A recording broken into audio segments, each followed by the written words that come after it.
ಶ್ರೀ ಗುರು ಬಸವಲಿಂಗಾಯ ನಮಃ. ಸರ್ವರಿಗೂ ಶರಣಾಗತಿ. ಸಮುದ್ರ ಘನವೆಂಬೆನೆ ಧರೆಯ ಮೇಲಡಗಿತ್ತು.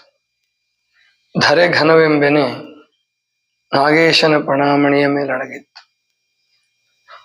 ಅಂತಪ್ಪ ನಾಗೇಶ ಘನವೆಂಬೆನೆ ಪಾರ್ವತಿಯ ಬೆರಳಿಗೆ ಕಿರುಕುಣಿಕೆಯ ಮುದ್ರಿಕೆಯಾದ. ಅಂತಪ್ಪ ಪಾರ್ವತಿ ಘನವೆಂಬೆನೆ ಪರಮೇಶ್ವರಂಗೆ ಅರ್ಧಾಂಗಿಯಾದಳು. ಅಂತಪ್ಪ ಪರಮೇಶ್ವರ ಘನವೆಂಬೆನೆ ಕೂಡಲ ಸಂಗನ ಶರಣರ ಮನದ ಮನೆಯ ಮೇಲೆ ಅಡಗಿರ್ದ. ಇದು ಬಸವಣ್ಣನವರ ಒಂದು ಸಾಮಾನ್ಯ ಪರಿಚಯ ಇರ್ತಕ್ಕಂಥ ವಚನ. ಗೊತ್ತಿದೆ ಈ ವಚನ. ಪೌರಾಣಿಕ ಘಟನೆಗಳನ್ನ, ಪೌರಾಣಿಕ ಸಂಗತಿಗಳನ್ನ, ಪೌರಾಣಿಕ ನಂಬಿಕೆಗಳನ್ನು ಬಳಸ್ಕೊಂಡೂ ಕೂಡ ಶರಣ ತತ್ವವನ್ನು ಪ್ರತಿಪಾದನೆ ಮಾಡ್ತಕ್ಕಂಥದ್ದು ಬಸವಣ್ಣನವರ ವಚನಗಳ ಒಂದು ವೈಶಿಷ್ಟ್ಯ. ಪುರಾಣಗಳನ್ನು ಬಳಸ್ಕೊಂತಾರೆ, ಎಷ್ಟು ಮಿತವಾಗಿ ಹಿತವಾಗಿ ಬಳಸ್ಕೊಳ್ತಾರೆ. ಇಲ್ಲೂ ಅದೇ ತರ ಮಾಡಿದ್ದಾರೆ ಈ ವಚನದಲ್ಲೂ. ಸಮುದ್ರ ಘನವೆಂಬೆನೆ ಅಂದ್ರೆ ಈ ಜಗತ್ತಿನಲ್ಲಿ ಭೂಮಿ ಮೇಲೆ ಅತ್ಯಂತ ದೊಡ್ಡದು ಅಂದ್ರೆ ಯಾವುದು? ಸಮುದ್ರ. ನೂರಾರು ನದಿಗಳು ಸೇರಿದ್ರು ಕೂಡ ಅದೇನು ತುಂಬಲ್ಲ. ಒಂದು 10 ವರ್ಷ ಮಳೆ ಆಗದಿದ್ರು ಸಮುದ್ರ ಏನು ಬತ್ತಲ್ಲ. ಅದು ವೈಶಿಷ್ಟ್ಯ. ಅದ್ರಲ್ಲಿ ನೀರು ಅಷ್ಟು ನೀರಿರ್ತದೆ, ಅದರಲ್ಲಿ ಬೇಕಾದಷ್ಟು ಇರಲಿ, ನದಿಗಳು ಬರಲಿ, ಪ್ರವಾಹ ಬರಲಿ, ಸಮುದ್ರ ಸೇರಿಸ್ಕೊಳ್ಳುತ್ತೆ. ಕೊರತೆ ಆದರೂ ಅದಕ್ಕೇನು ನದಿಗಳು ಹೆಂಗೆ ಬತ್ತು ಹೋಗ್ತಾವಲ್ಲ ಹಂಗೆ ಸಮುದ್ರ ಬತ್ತದಿಲ್ಲ.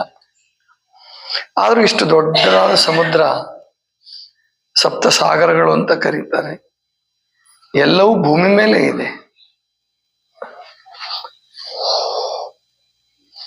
ಅಂದ್ರೆ ಸಮುದ್ರಕ್ಕಿಂತ ದೊಡ್ಡದು ಯಾವ್ದಾಯ್ತು? ಭೂಮಿ ಅಂತ ಆಯ್ತು ಅಲ್ವಾ? ನೀರಿನ ಅಂಶ ಬಹಳ ಇದೆ, 79% ನೀರೇ ಇದೆ. ಇನ್ನೊಂದು 21% ಅಷ್ಟೇ ಭೂಮಿ ಇರೋದು ನಿಜ. ಆದ್ರೂ ಕೂಡ ಆ ಸಮುದ್ರವನ್ನು ಹೊತ್ತಿರ್ತಕ್ಕಂಥದ್ದು ಯಾವುದು? ಭೂಮಿನೇ. ನಾವು ಭೂಮಿ ಬಗ್ಗೆ ಬಹಳ ಜನ ತಿಳ್ಕೊಂಡಿಲ್ಲ. ಅಂದಾಜು ಮಾಡಿದ್ದಾರೆ ವಿಜ್ಞಾನಿಗಳು, ಅದರ ದಪ್ಪವನ್ನು ಅಳೆದಿದ್ದಾರೆ. ಭೂಮಿ ಎಷ್ಟು ದಪ್ಪ ಇರಬಹುದು, ಎಷ್ಟು ಆಳ ಇರಬಹುದು, ಸುಮಾರು 60 ಕಿಲೋಮೀಟರ್ ದಪ್ಪ ಇದೆ ಅಂತ ಹೇಳ್ತಾರೆ. 60 ಕಿಲೋಮೀಟರ್ ಅಂದ್ರೆ ನಾವು ಭೂಮಿನ ಅಗಿತಾ ಒಳಗಡೆ ಹೋದ್ರೆ 60 ಕಿಲೋಮೀಟರ್ಗೆ ತೂತಾಗತ್ತ ಭೂಮಿ ಪೂರ. ಅಲ್ಲಿ ತನಕ ನಾವೇ ಇರಲ್ಲ. ಹಂಗೇನಾದ್ರು ಅಗ್ಯಕ್ಕೆ ಹೋದ್ರೆ, ಈಗ ಬೋರ್ವೆಲ್ಗಳನ್ನ 1000 ಅಡಿ 1500 ಅಡಿ ಕೊರೆದಿದ್ದಕ್ಕೆ, ಗಣಿಗಾರಿಕೆ ಮಾಡಿದ್ದಕ್ಕೇನೆ ಭೂಮಿ ತಾಯಿ ಮುನಿಸ್ಕೊಂಡಿದ್ದಾಳೆ. ಮುನಿಸ್ಕೊಂಡು ಮನುಷ್ಯನಿಗೆ ಬಹಳ ರೀತಿಯಲ್ಲಿ ಶಿಕ್ಷೆ ಕೊಡ್ತಾ ಇದ್ದ. ಅಂದ್ರೆ ಭೂಮಿಯ ತಾಪಮಾನ ಜಾಸ್ತಿ ಆಗಿದೆ, ಭೂಕಂಪಗಳು ಜಾಸ್ತಿ ಆಗ್ತಿದ್ದಾವೆ, ಅಗ್ನಿ ಪರ್ವತಗಳ ಸ್ಫೋಟ ಜಾಸ್ತಿ ಆಗ್ತಾ ಇದೆ, ಮಾನವನ ನಾಗರಿಕತೆ ಯಾವ ಗಳಿಗೆಯಲ್ಲಿ ನಶಿಸುತ್ತೋ ಹೇಳಕ್ ಬರಲ್ಲ ಅಂತದ್ರಲ್ಲಿ. ಅಂದ್ರೆ ಮನುಷ್ಯ ಬಹಳ ಅಂದ್ರೆ ಒಂದು 5,000 ಅಡಿ 10,000 ಅಡಿ ಆಳಕ್ಕೆ ಹೋಗಿರ್ಬೋದಷ್ಟೇ. 10,000 ಮೀಟರು ಅಲ್ಲ, ಮತ್ತೆ 10,000 ಅಡಿನೂ ಹೋಗಿಲ್ಲ. ಯಾಕಂದ್ರೆ ಗಣಿಗಾರಿಕೆ ಬಹಳ ಅಂದ್ರೆ ಬಂಗಾರ ತೆಗೆಯಕೊಂದು 3,000 ಅಡಿ 4,000 ಅಡಿ 5,000 ಅಡಿ ಕೊರೆದಿರ್ಬೋದು. ಅಷ್ಟು ಬಿಟ್ರೆ ಭೂಮಿಯ ಆಳಕ್ಕೆ ಮನುಷ್ಯ ಹೋಗಕ್ಕಾಗಲ್ಲ. ಅಂದ್ರೆ ಭೂಮಿ ಇನ್ನೂ ಎಷ್ಟು ನಾಗರಿಕತೆಗಳನ್ನು ಸೃಷ್ಟಿಸುತ್ತೋ ಗೊತ್ತಿಲ್ಲ. ಈ ಭೂಮಿಯ ಮೇಲೆ ಸುಮಾರು 300 ಧರ್ಮಗಳು ಹುಟ್ಟಿ ಅಳೆದಿದ್ದಾವೆ ಅಂತ ಹೇಳ್ತಾರೆ ತತ್ವಜ್ಞಾನಿಗಳು. ಉಳಿದಿರೋದೊಂದು 7-8 ಧರ್ಮಗಳು ಮಾತ್ರ ಉಳ್ಕೊಂಡಿದ್ದಾವೆ. ಬಾಕಿ ಧರ್ಮಗಳು ಅವಶೇಷಗಳು ಇಲ್ಲದೆ ಅಂದ್ರೆ ನಾಶ ಆಗೋಗಿದ್ದಾವೆ. ಹಂಗೆ ನಾಗರಿಕತೆಗಳು, ಧರ್ಮಗಳು ಹುಟ್ಟುತ್ತವೆ, ಸಾಯ್ತವೆ, ಹುಟ್ಟುತ್ತವೆ, ಸಾಯ್ತವೆ. ಆದರೆ ಮನುಷ್ಯನ ಸ್ವಭಾವ, ಮನುಷ್ಯ ಮಾಡಿದ ಕಾರ್ಯಗಳು ಭೂಮಿ ಮೇಲೆ ಉಳಿಬಹುದು. ಅದಕ್ಕೆ ಧರ್ಮಕ್ಕಾಗಿ, ದೇಶಕ್ಕಾಗಿ, ಭಾಷೆಗಾಗಿ ಇನ್ನೊಬ್ಬರನ್ನ ಕೊಲ್ತಕ್ಕಂತಹ ಅದರ ಅಷ್ಟರ ಮಟ್ಟಿಗೆ ಹೋಗಬಾರ್ದು. ಈಗ ಹಾಗೆ ಇನ್ನೊಬ್ಬರನ್ನ ಕೊಲ್ಲೋದಕ್ಕೆ ಹೋಗಿರ್ತಕ್ಕಂತಹ ಧರ್ಮಗಳು ತಮ್ಮಲ್ಲೇ ಹೊಡೆದಾಡಿ ಬಡದಾಡಿ ಸಾಯ್ತಾ ಇದ್ದ. ಆದ್ದರಿಂದ ಹಿಂಸೆ ಕೊನೆ ಅಲ್ಲ. ಅಹಿಂಸೆಯೇ ಜಗತ್ತಿನಲ್ಲಿ ಶಾಶ್ವತವಾಗಿ ನಿಲ್ಲೋದು ಅನ್ನುವಂಥದ್ದೇ ಭಾರತ ದೇಶ ಅನೇಕ ಜನ ಪ್ರವಾದಿಗಳ ಮೂಲಕ, ಕಡೆಗೆ ಗಾಂಧೀಜಿ ಕೊನೆ ಅಂದ್ರೆ ಅಹಿಂಸೆ ಹೇಳಿರ್ತಕ್ಕಂಥವ್ರು ಅಂದ್ರೆ ಅವ್ರ ಮೂಲಕ ಅಂತ ನೂರಾರು ಜನರ ಮೂಲಕ. ಬೇರೆ ದೇಶದ ಸಂತರು ಕೂಡ ಅಷ್ಟೇನೆ ಹಿಂಸೆ ಸಲ್ಲದು ಅಂತಾನೆ ಹೇಳ್ತಾರೆ. ಸಂತರು, ಶರಣರು, ಋಷಿಗಳಲ್ಲಿ ಸ್ವಲ್ಪ ಮಟ್ಟಿಗೆ ಇದ್ದಿರ್ಬೋದು. ಯಾಕೆ ವಶಿಷ್ಠ, ವಿಶ್ವಾಮಿತ್ರ ಯುದ್ಧ ಮಾಡ್ತಕ್ಕಂಥದ್ದು, ಹೊಡೆದಾಡ್ತಕ್ಕಂಥದ್ದು ಕಾಣ್ತೀವಿ. ಆದರೆ ಪ್ರವಾದಿಗಳು ಋಷಿಗಳನ್ನು ಮೀರಿಸಿದಂತಹವರು. ಆದ್ರಿಂದ ಈ ಭೂಮಿ ಮೇಲೆ ಹಿಂಸೆಯಿಂದ ಬದುಕುವುದು ತರವಲ್ಲ. ಇನ್ನು ಭೂಮಿ ಘನವೆಂಬೆನೆ, ಸಮುದ್ರಕ್ಕಿಂತ ಭೂಮಿ ಬಹಳ ದೊಡ್ಡದಪ್ಪ ಅಂದ್ರೆ ಅದನ್ನ ಆದಿಶೇಷ ಹೊತ್ಕೊಂಡಿದ್ದಾನೆ ಅಂತ ಹೇಳ್ತಾ ಇದ್ರು ಹಿಂದೆ. ಇವಾಗ ಗೊತ್ತಾಗಿದೆ ಬಿಡಿ, ವಿಜ್ಞಾನ ಸತ್ಯವನ್ನು ಹೇಳಿ ತೋರಿಸ್ಕೊಡ್ತಾ ಇದೆ. ಭೂಮಿ ನಿಂತಲ್ಲಿ ನಿಂತಿಲ್ಲ, ತನ್ನ ಕಕ್ಷೆಯ ಮೇಲೆ ಸುತ್ತುತ್ತಾ ಇದೆ. ಅಂದ್ರೆ ಸಿಕ್ಕಾಪಟ್ಟೆ ಸುತ್ತುತ್ತಾ ಇಲ್ಲ, ಕಕ್ಷೆಯ ಮೇಲೆ ಸುತ್ತುತ್ತಾ ಇದೆ. ಅಂದ್ರೆ ಒಂದು ನಿರ್ದಿಷ್ಟ ಪಥದಲ್ಲಿ ಭೂಮಿ ಸುತ್ತುತ್ತಾ ಇದೆ. ಮತ್ತೆ ನಿಮ್ಗೆಲ್ಲ ಗೊತ್ತಿದೆ, ಭೂಮಿಗೆ ಒಂದು ಚಲನೆ ಇಲ್ಲ, 2 ಚಲನೆಗಳಿದಾವೆ ಗೊತ್ತಾಗುವ ಹಂಗೆ. ಒಂದು ಚಲನೆಯಿಂದ ಒಂದನ್ನ ವಾರ್ಷಿಕ ಚಲನೆ ಅಂತ ಕರೆಯೋಣ, ಇನ್ನೊಂದನ್ನ ದೈನಂದಿನ ಚಲನೆ. ಅಂದ್ರೆ ಸೂರ್ಯನ ಸುತ್ತೋದು ಒಂದು ಚಲನೆ ಆದ್ರೆ, ಇನ್ನೊಂದು ಚಲನೆ ತನ್ನ ಸುತ್ತ ತಾನೇ ಸುತ್ತಕೊಳ್ಳೋದು. ಸಾಮಾನ್ಯ ಯಾವ ವಾಹನಗಳು ನೀವು ಕಂಡಿಡ್ತಿರ್ತಕ್ಕಂಥ ಈ ವಿಮಾನಗಳಿಗೆ ಇರೋದು ಒಂದೇ ಚಲನೆ. ಬಹಳ ಅಂದ್ರೆ ಎಡಕ್ಕೆ ಬಲಕ್ಕೆ ತಿರುಗ್ಬೋದು. ಆದ್ರೆ ಭೂಮಿ ಎಂಥ ಅದ್ಭುತವಾಗಿ ಸುತ್ತುತ್ತಾ ಇದೆ ಅಂದ್ರೆ, ತನ್ನ ಸುತ್ತನೂ ಸುತ್ತಕೊಳ್ತಾ ಇದೆ, ಸೂರ್ಯನ ಸುತ್ತನೂ ಸುತ್ತುತ್ತಾ ಇದೆ. ಅದು ಎಷ್ಟು ವೇಗದಲ್ಲಿ ಅಂದ್ರೆ, ಸೂರ್ಯನ ಸುತ್ತ ಗಂಟೆಗೆ ಅಂದಾಜು ಹೇಳೋದು ವಿಜ್ಞಾನಿಗಳು 1,00,000 ಕಿಲೋಮೀಟರ್ ವೇಗದಲ್ಲಿ ಸುತ್ತುತ್ತಾ ಇದೆ. 1,00,000 ಕಿಲೋಮೀಟರ್ ವೇಗ. ನಮ್ಮ ಯಾವ ವಾಹನಗಳು ಅಷ್ಟು ವೇಗ ಇಲ್ಲ. ಇನ್ನು ತನ್ನ ಸುತ್ತಕೊಳ್ಳೋದ್ರಲ್ಲಿ ಅದು ಏನು ಹಗಲು ರಾತ್ರಿಗಳಾಗ್ತಾ ಇದೆಯಲ್ಲ, ಅದು ಎಷ್ಟು ವೇಗದಲ್ಲಿ ಸುತ್ತುತ್ತಾ ಇದೆ ಅಂತ ಇರ್ಬೋದು, ಅಳೆದಿರ್ತಾರೆ ವಿಜ್ಞಾನಿಗಳು. ಅದನ್ನು ಕೂಡ ನನಗ್ ಗೊತ್ತಿಲ್ಲ. ಹೀಗೆ ಭೂಮಿ ಇನ್ನೂ ಒಂದು ಚಲನೆ ಇದೆ ಅಂತ ಇತ್ತೀಚೆಗೆ ಗೊತ್ತಾಗಿದೆ. ಅಂದ್ರೆ ಮೈ ಸುತ್ತಕೊಳ್ಳೋದಾಯ್ತು, ಸೂರ್ಯನ ಸುತ್ತೋದಾಯ್ತು. ಅರ್ಥ ಆಗತ್ತಲ್ಲ ಈಗ. ಮೈ ಸುತ್ತೋದ್ರೆ ನೀವು ಸುತ್ತಿರಲ್ಲ, ಗಿರ್ಕಿ ಹೊಡಿತೀರಲ್ಲ ನೀವು, ಮಕ್ಕಳು ಸುತ್ತಾಡ್ತಿರ್ತಾರಲ್ಲ, ಹಂಗ್ ಸುತ್ತಿದ್ರೆ ಮೈ ಸುತ್ತಕೊಂಡಂಗೆ ಆ ಥರನೂ ಸುತ್ತಾ ಇದೆ ಭೂಮಿ. ಆಮೇಲೆ ಸೂರ್ಯನ ಸುತ್ತೋದ್ರೆ ಒಂದೀಗ ಊರಿಂದ ಊರಿಗೆ ಹೋಗ್ತೀರಿ, ಒಂದೇ ದಿಕ್ಕಲ್ಲಿ ಹೋಗ್ತಿರಲ್ಲ, ವಾಕಿಂಗ್ ಹೋಗ್ತಿರಲ್ಲ, ಅದು ಸೂರ್ಯನ ಸುತ್ತದಂಗೆ ಭೂಮಿ. ಇನ್ನೂ ಒಂದು ಚಲನೆ ಇದೆ ಅಂತೆ ಭೂಮಿಗೆ, ಈ ತರ ಹಿಂಗೂ ಮಾಡ್ತಾ ಇದೆ ಅಂತ ಹೇಳ್ತಾರೆ. ಅಂದ್ರೆ ಅದ್ ನಮಗ್ ಗೊತ್ತಾಗಲ್ಲ. ಈಗ ವಿಮಾನದಲ್ಲಿದ್ದಾಗ ವಿಮಾನ ಹೋಗ್ತಾ ಇದೆ ಅನ್ನೋದೇ ನಮಗ್ ಗೊತ್ತಾಗಲ್ಲ, ಸುಮ್ಮನೆ ಗುಯ್ ಅಂತಿರುತ್ತಷ್ಟೆ. ತುಂಬಾ ಎತ್ತರಕ್ಕೆ ಹೋದ್ಮೇಲೆ ವಿಮಾನ ಹೋಗ್ತಿದೆ ಅಂತ ಅನ್ಸೋದೇ ಇಲ್ಲ.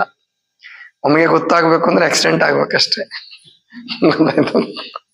ಆಕ್ಸಿಡೆಂಟ್ ಆದ್ರೆ ಹೋಗ್ತಾ ಇತ್ತು ಅಂತ ಗೊತ್ತಾಗತ್ತೆ, ಇಳಿವಾಗ ಗೊತ್ತಾಗತ್ತೆ ವಿಮಾನ.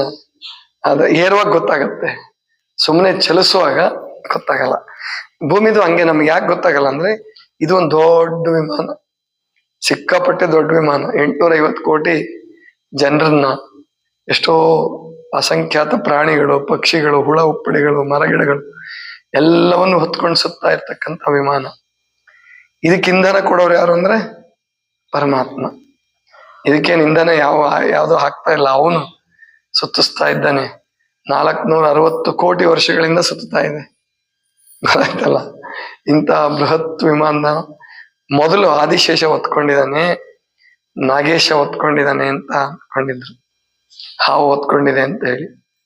ಆದ್ರೆ ಜಡರದಾಸಮೇನವರು ಅದನ್ನ ಒಪ್ಪಿಲ್ಲ.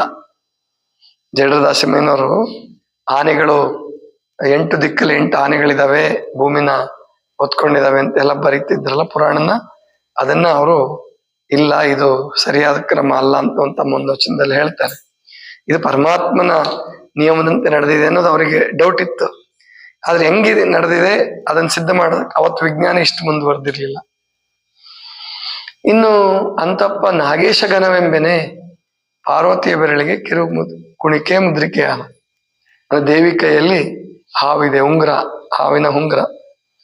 ಅಂದ್ರೆ ಅಂತ ನಾಗೇಶ ಘನ ಅಲ್ಲ ಅಂತ ಪಾರ್ವತಿ ಘನವೆಂಬನೆ ಪರಮೇಶ್ವರನಿಗೆ ಅರ್ಧಾಂಗಿ ಆದಳು, ಶಿವನ ಸತಿಯಾದಳು. ಅಂತಪ್ಪ ಪರಮೇಶ್ವರ ಘನವೆಂಬನೆ ನಮ್ಮ ಕೂಡಲ ಸಂಗನ ಶರಣರ ಮನದ ಮನೆಯ ಮೇಲೆ ಅಡಗಿರ್ದ. ಅಂದ್ರೆ ಪರಮಾತ್ಮ ಎಲ್ಲಿದನಪ್ಪ ಅಂದ್ರೆ ಪ್ರತಿಯೊಬ್ಬರ ಮನಸ್ಸಿನ ಕೊನೆಯಲ್ಲಿ. ಅಂದ್ರೆ ಮನಸ್ಸನ್ನ ಊರ್ಧ್ವಮುಖಗೊಳಿಸಿದ್ರೆ, ಮನಸ್ಸನ್ನ ಸಂಸ್ಕಾರದಿಂದ ಮನಸ್ಸನ್ನ ಏಕಾಗ್ರಗೊಳಿಸಿದ್ರೆ, ಮನಸ್ಸನ್ನ ದೃಢಗೊಳಿಸಿದ್ರೆ, ಅದು 1 ದಿವಸದಲ್ಲಿ 2 ದಿವಸದಲ್ಲಿ 1 ವರ್ಷದಲ್ಲಿ 2 ವರ್ಷದಲ್ಲಿ ಅಲ್ಲ. ಋಷಿಗಳು ಹೇಳೋ ಪ್ರಕಾರ ಮಿನಿಮಮ್ 12 ವರ್ಷ ಬೇಕು. ಶರಣರು ಬಸವಣ್ಣ, ಚನ್ನಬಸವಣ್ಣ, ಪ್ರಭುದೇವರು ಒಂದು ಧರ್ಮದ ಸ್ಥಾಪಕರಾಗಿ ಬಂದ್ರು. ಬಸವಣ್ಣನವರ ಪರುಷಮಯ ವ್ಯಕ್ತಿತ್ವದಿಂದ ಬದಲಾವಣೆ ಆಗ್ತಿದ್ರು ಶರಣರು. ಬದಲಾವಣೆ ಆದ್ರೂ ಅವ್ರೇನ್ ಸಾಧನೆ ಬಿಡ್ತಿರ್ಲಿಲ್ಲ, ಹೆಂಗ ಬೇಕಂಗ ಬದುಕ್ತಿರ್ಲಿಲ್ಲ. ಈಗ ಯಾರೋ ಬಂದ್ರು ಇಲ್ಲಿ ಲಿಂಗ ದೀಕ್ಷೆ ತಗೊಂಡ್ರು ಅಂದ್ರೆ ಪೂಜೆ ಬಿಡ್ತಿರ್ಲಿಲ್ಲ, ಧ್ಯಾನ ಬಿಡ್ತಿರ್ಲಿಲ್ಲ, ದಾಸೋಹ ಕಾಯಕ ದಾಸೋಹ ಏನು ಬಿಡ್ತಿರ್ಲಿಲ್ಲ. ಆದ್ರಿಂದ ಅವ್ರ ಪರಿವರ್ತನೆ ಆಗ್ತಿದ್ರು. ಆದ್ರೆ ನೀವು ಹಾಗಾಗಕ್ ಸಾಧ್ಯವಿಲ್ಲ. ಅದನ್ನ ನಾವು ಚೆನ್ನಾಗಿ ಅರ್ಥ ಮಾಡ್ಕೋಬೇಕು. ಗುರುಮುಟ್ಟಿ ಗುರುವಾಗಿದ್ದೇನೆ ಅಂತ ಹೇಳ್ಬಿಟ್ಟು ನಾವು ಬಸವಾದಿ ಪ್ರಮುಖರಿಗೆ ಮಟ್ಟಕ್ಕೆ ಏರ್ಬಿಟ್ಟಿದೀವಿ ಅಂತ ಭಾವಿಸ್ಕೊಂಡ್ರೆ ಅದರಂತ ಭ್ರಮೆ ಇನ್ಯಾವುದೂ ಇಲ್ಲ.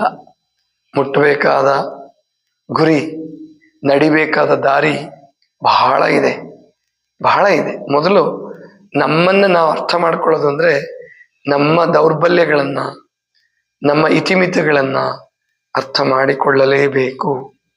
ಇಲ್ಲದೆ ಹೋದ್ರೆ ನಾವು ನಮಗೆ ದ್ರೋಹ ಮಾಡ್ಕೊಳ್ತೀವಿ. ಆದ್ರಿಂದ ಬಹಳ ಎಚ್ಚರವಾಗಿರ್ಬೇಕು. ಬಹಳ ತಪ್ಪು ಕಲ್ಪನೆ ಮಾಡ್ಕೊಂಡ್ಬಿಟ್ಟಿದ್ದಾರೆ ಈಗಿನ ಕಾಲದ ಎಷ್ಟೋ ಜನ ವಿದ್ವಾಂಸರುಗಳು, ಭಾಷಣಕಾರರು. ನಾವೆಲ್ಲ ಹೇಳ್ತಿರ್ತಾರ ಅವ್ರು, ನಮಗಿನ್ನ ಜನ್ಮನೂ ಇಲ್ಲ, ಪೂರ್ವ ಜನ್ಮನೂ ಇಲ್ಲ, ಪುನರ್ಜನ್ಮನೂ ಇಲ್ಲ, ಎಂಥದ್ದು ಇಲ್ಲ. ಸುಮ್ಮನೆ ಅದು ಉಡಾಫೆತನವೇ ಹೊರತು ಸಾಧಕನ ಪ್ರವೃತ್ತಿ ಅಲ್ಲ ಅದು. ಆದ್ರಿಂದ ಪೂರ್ವಜನ್ಮ ಪುನರ್ಜನ್ಮನೂ ಇದೆ, ಮತ್ತೆ ಹುಟ್ಟಿ ಬರಲೇಬೇಕು. ಎಲ್ಲಿ ತನಕ ಅಂದ್ರೆ ನಾವು ಲಿಂಗಾಂಗ ಸಾಮರಸ್ಯವನ್ನ ಸಾಧಿಸುವ ತನಕ ಬರೋಣ, ಮತ್ತೆ ಬರೋಣ. ನಾವು ಬರಲ್ಲ ಅಂದ್ರೂ ಅವನೇನ್ ಬಿಡಲ್ಲ. ವಿಧಿ ನಿಯಮ ಅದು ಯಾರಿಗೂ ಕೇಳಲ್ಲ, ಬರಲೇಬೇಕು. ಆದ್ರಿಂದ ಅದನ್ನ ನಾವು ಒಪ್ಕೊಳ್ಳೋಣ. ಆದ್ರೆ ಸಾಧ್ಯತೆ ಮಾತ್ರ ಇದೆ. ಪ್ರತಿಯೊಬ್ಬರ ಮನದ ಮನೆಯ ಮೇಲೆ ಪರಮಾತ್ಮನ ಅಸ್ತಿತ್ವದ ಇದೆ. ಪ್ರತಿಯೊಬ್ಬರ ಹಣೆಯಲ್ಲಿ ಆಜ್ಞಾಚಕ್ರ ಇದೆ, ಪ್ರತಿಯೊಬ್ಬರ ನೆತ್ತಿಯಲ್ಲಿ ಸಹಸ್ರಾರ ಚಕ್ರ ಇದೆ. ಅವುಗಳನ್ನ ಜಾಗೃತಿ ಮಾಡ್ಕೊಳ್ತಕ್ಕಂಥದ್ದು ನಮ್ಮೆಲ್ಲರಿಗೂ ಬಿಟ್ಟಿರ್ತಕ್ಕಂಥದ್ದು. ಅದು ಎಷ್ಟು ನಾವು ಸಾಧನೆ ಮಾಡ್ತೀವೋ ಅಷ್ಟು ನಾವು ಪ್ರಗತಿಯನ್ನ ಸಾಧಿಸ್ತೀವಿ. ನಿಧಾನ ಪ್ರಗತಿ, ಬಹಳ ನಿಧಾನ.